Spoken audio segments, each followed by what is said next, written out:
Jury selection begins next week for Spokane's most diabolical murder trial in more than a decade. Clay Starbuck stands accused of killing his ex-wife and trying to pin the crime on one of her new boyfriends. Tonight in the KXLY4 special report, Jeff Humphrey joins us live at the Deer Park crime scene. And Jeff, what makes this murder so sinister? Well, Nadine, sheriff's deputies say as soon as Shannon Starbuck's body was discovered, Clay Starbuck stood on this very spot and told those deputies that his ex-wife was very promiscuous. Clay then offered that perhaps one of Shannon's new online lovers had killed her. However, the Starbuck's children say that there is a viable explanation for their father's actions, and they believe investigators have arrested the wrong man. They know that he did not kill their mother. We first met the Starbucks kids during their dad's pretrial motions. He was more of the hugger type than my mom was. And that's why they wait here in the hallway, hoping for a glimpse of their father being led to and from court. It's one of the few chances they have to see him. They do not let us in the courtrooms. We are labeled as witnesses with no contact with our dad, which makes it very hard to defend him. 19-year-old Blake Starbuck had already moved out of his mother's home when her body was found inside her Deer Park residence back in December of 2011. When the patrol officers got here, they found a 43-year-old female that's deceased inside the house. And there's some circumstances, including her age, that makes us wonder if this is a natural death or not. It didn't take very long, though, for the older Starbuck children to rule out a natural death or suicide. They'd known for a long time their mother was seeing a lot of men. Even neighbors had noticed the large number of Shannon's acquaintances. She would leave early in the morning, 2 in the morning, come back at 5, 6, and my neighbor was worried about the safety of my 3 younger siblings. After taking a look at Shannon's computer, homicide detectives realized Shannon was involved in online dating, and those prospective boyfriends quickly became persons of interest. And they're calling us to tell us what they know about her last 30 days, or to give us insight into what they know about her previous relationships with other people. One of the first suitors to step forward was Lewis and Clark High School teacher John Kenline, who went to Shannon's home several times the same day she was killed. I knocked on the door. She didn't come to the door. He was surprised because she'd always been available when they had meetings before and never stood him up.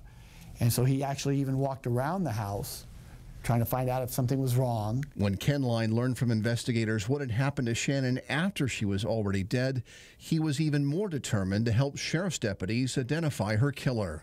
Answering every single question, DNA, alibi, giving him the texts and the emails that he had, and anything from his computers that he had, he provided to law enforcement immediately. Detectives say a sample of Kenline's DNA would later eliminate him as a suspect, but the Starbuck children think investigators were working from an incomplete list of possible killers. There are a lot of suspects that I think that the prosecution has not looked at.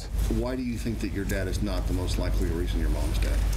Just her history. She was addicted to seeing other men. At 22, Austin Starbuck is the oldest of the children and now the younger sibling's legal guardian. I believe that they haven't investigated the people as thoroughly as we all hoped they would. Detectives did investigate other people, but found Clay Starbuck's actions suspicious from day one, including telling deputies at the crime scene about his ex-wife's online encounters.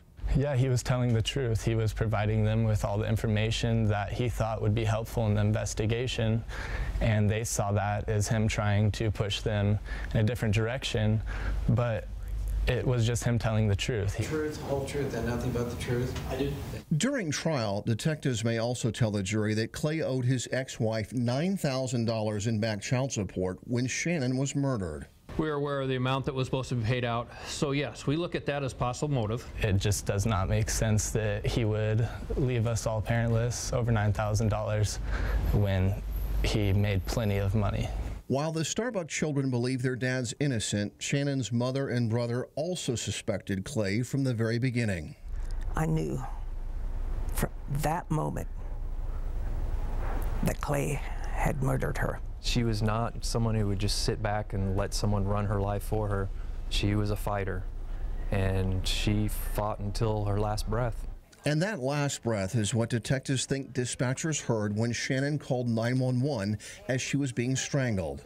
911, what are you reporting? Hello. Confused and concerned dispatchers immediately called Shannon back. Hi, this is Shannon. Please leave a message. Detectives now think Shannon didn't answer because she was already losing the struggle with her ex-husband. She wouldn't have gone down without a fight.